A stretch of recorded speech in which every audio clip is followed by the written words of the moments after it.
This is William Wagner for On Second Thought. We're in downtown Los Angeles at 1055 West 7th Street, right over the freeway here in downtown Los Angeles.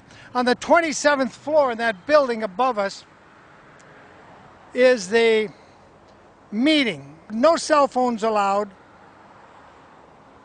no cameras. Even the attendees were required to leave their cell phones. This is a secret meeting about the Michael Jackson cases.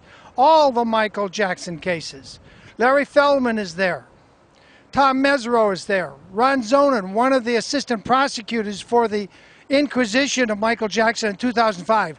They're all upstairs on the 27th floor, and no media is being allowed. This is William Wagner in downtown Los Angeles, bringing you the scoop that nobody else is going to tell you about. This is all but a totally secret meeting. Only attorneys, law students, and a few professors of criminology and people involved in the law association, the bar association.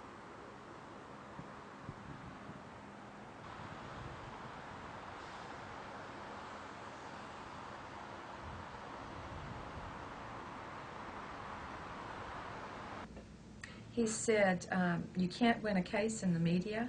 Money was in a conviction. It cost the media millions of dollars by getting a not guilty verdict. People were gloating over the fact that they would be profiting over this case. Mesereau said he had never heard such salacious, disturbing testimony.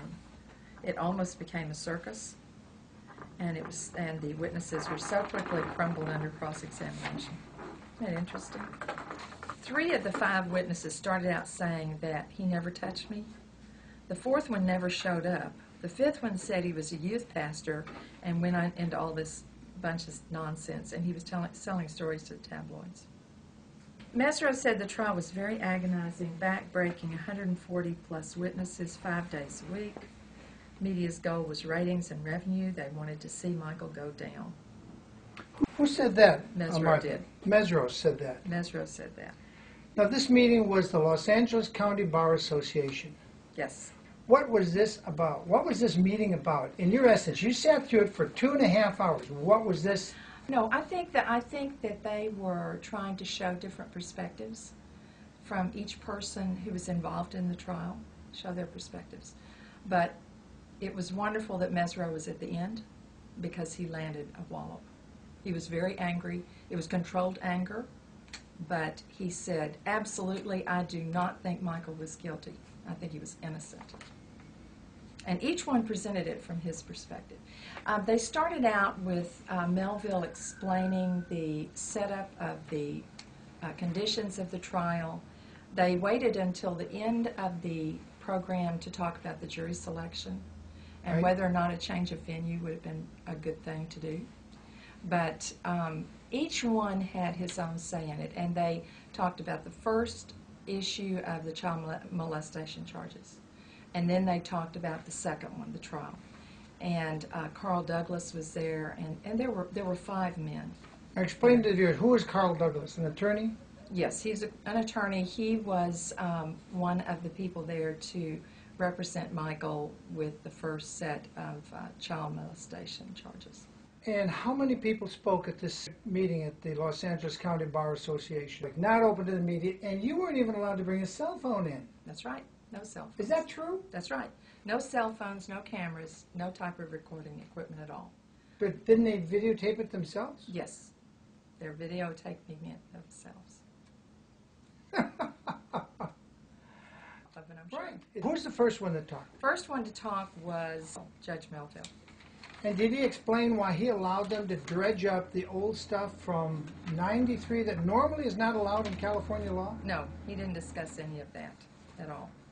He discussed, first of all, problems that they had with so many people outside and the tremendous number of people from the media that were there and all the fans, and how they had to set up decorum rules for inside the courtroom as well as outside the courtroom, and the overflow room, and how most of the media decided that they liked that room better than being in the courtroom because they could keep their cell phones with them.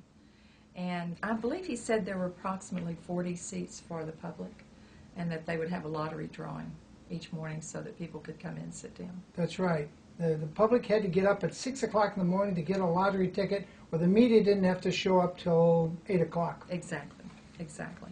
How they were able to, he was very concerned about having to prepare copies of documents, and they were able to get this put out for public media, whereas normally they would have had to generate copies. But they said it was, they were very concerned about the number of copies and the extra personnel that would be required to provide all this information, because Santa Maria had never had this type of case before. So because it was a high-profile case, he had to make some new rules. He did. To keep order.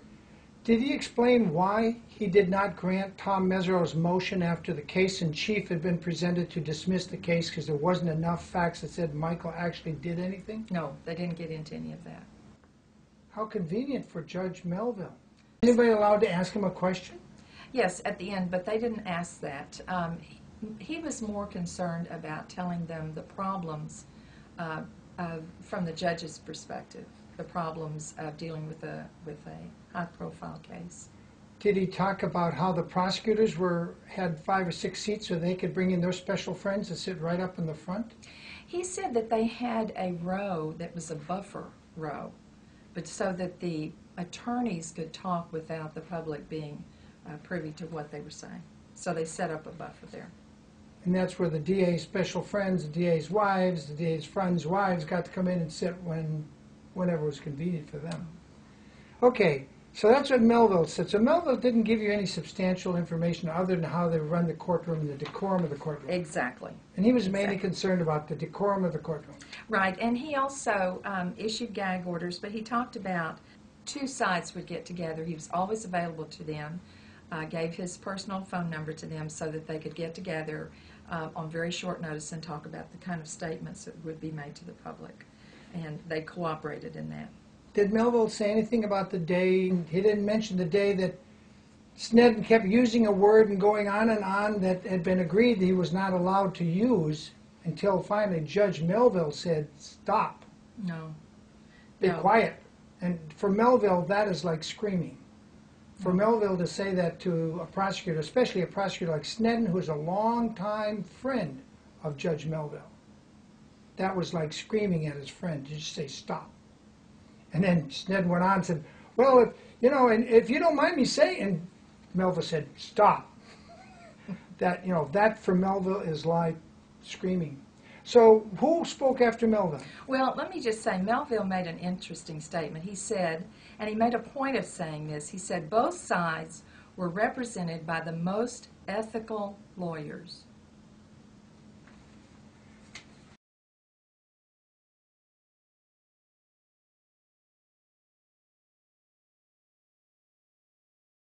Well, the next one was Feldman. He talked about the first case and how the case was settled, and he talked about the similarities in the 2 cases, and there were a lot of similarities, but there were also some differences, and he really went into the fact that Geraldo had tried Michael Jackson on TV and he'd won.